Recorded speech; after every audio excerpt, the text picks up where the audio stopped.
अस्सलाम वालेकुम दोस्तों, कैसे हो? मुझे उम्मीद है कि आप सभी सही हो गया। आज जो हम बात करने वाले हैं, कुछ बड़ी खबरें आ रही हैं गिरफ्तारी, चेकिंग और भी एयरपोर्ट के हवाले से।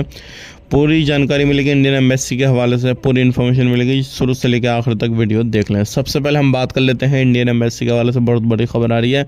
जैसे कि आपको मालूम है, वफरा में अभी मीटिंग रखी गई थी इंडियन एम्बेसी की तरफ से। जो लोग अपने परेशानी लेकर गए थे, उनकी परेशानियों को सुना गया। सैलरी को लेकर, पासपोर्ट को लेकर, वीज़ा को लेकर, या फिर कोई भी मसला चल रहा है उसको लेकर। जब कोई भी बंदा जाता है अपनी परेशानी लेकर, तो उसका कोई ना कोई सलूशन निकलता है। तो काफ़ी ज़्यादा लोगों ने मदद ली थी। और इस तरीके से आप भी, अगर कोई रीज़न है, कोई परेशानी है सैलरी को लेकर, या फिर आपको जो है किसी भी तरीके से कंपनी को लेकर, या फिर कोई भी लड़ाई झगड़ा हुआ, तो आप ज़रूर जाके जो है उनसे बात करें। बात करने के बाद में आपको जो भी सलूशन है वो बता देंगे। ध्यान रखिएगा, इस तरीके से कुवैत में इंडियन एम्बेसी जो है अपने कैंप रखती रहती है अलग अलग जगहों पे, ताकि लोग उनसे मिलें और जो भी परेशानी आ रही है उनको वो सही करें। तो अभी आने वाले वक्त में जैसे आएगा कुछ, तो अपडेट आपको मिल जाएगा। बात कर लेते हैं रोड गजाली के ऊपर से आपको होके जाना है अभी, क्योंकि रोड पर कहीं ना कहीं जो है बंद कर दिए गए हैं डायरेक्टली एयरपोर्ट के रोड, क्योंकि अभी जो है रोड मेंटेनेंस के लिए बंद किया जाता है। कभी कुछ इस तरीके से साल के 12 महीने काम चलते रहते हैं। तो अगर आप एयरपोर्ट पे जाना चाहते हैं तो आप इधर से जाएं तो गजाली रोड को होके जाएं। और इस तरीके से बताया जा रहा है कि अभी जो है उस पर काम चल रहा है।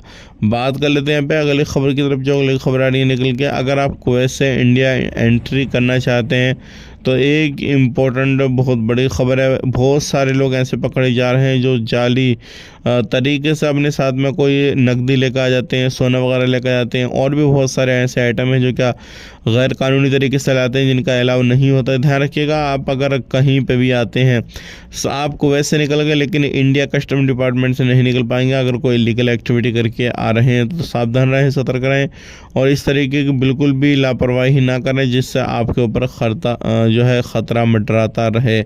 बात कर लेते हैं। यहाँ पे एक भाई ने सवाल किया कि हम डायरेक्टली कंपनी का वीज़ा इशू करवा के अपने भाई को बुलाएं, या फिर डायरेक्ट किसी कफील के पास से अपने भाई को बुलाएं। देखिए, मैं आपको बताना चाहूँगा, कंपनी के पास में जो है बहुत सारी सुविधा होती है। वहाँ पे ड्यूटी का टाइम रहता है कि आपने 8 घंटा करनी है, 9 घंटा या फिर 10 घंटा करनी है। जो भी करनी है टाइम टेबल के हिसाब से आपको चीज़ें मिलने वाली है। लेकिन अगर आप बात करते हैं अदर चीज़ों की, तो उसमें क्या होता है, जैसे कफिल के पास में आप वीज़ा ले लें या किसी और के पास में, तो उसमें क्या होता है, आपको टाइम टेबल नहीं दिया जाता है। अगर आपको सुबह में 9 बजे कहीं को काम आ गया तो आपको लेके जाना तो जाना, रात को आ गया तो रात में, दिन में आ गया तो दिन में। इस तरीके से कोई टाइम टेबल नहीं होता। तो अगर आप आसानी चाहते हैं कि भाई ड्यूटी वगैरह आपने करते रहें, बाकी पैसा बनता रहे, तो कंपनी को चुने। आप चाहते हैं कोई नहीं, थोड़ा रिस्क ज़्यादा या फिर परेशानी ज़्यादा, तो पैसा भी तो ज़्यादा मिलेगा, तो आप फैमिली के अंदर आ सकते हैं, या कोई कफिल आपको स्पॉन्सर कर रहा है तो उसके अंदर भी आ सकते हैं। आज के लिए इतना ही, मिलेंगे नेक्स्ट वीडियो में। तब तक के लिए इस वीडियो को लाइक कर दें, शेयर कर दें। चैनल पे पहली बार आए हैं तो रिक्वेस्ट है आपसे, चैनल को ज़रूर सब्सक्राइब करके जाएं। आप अपना ख्याल रखें, अपनी फैमिली वालों का ख्याल रखें। Take care, bye bye.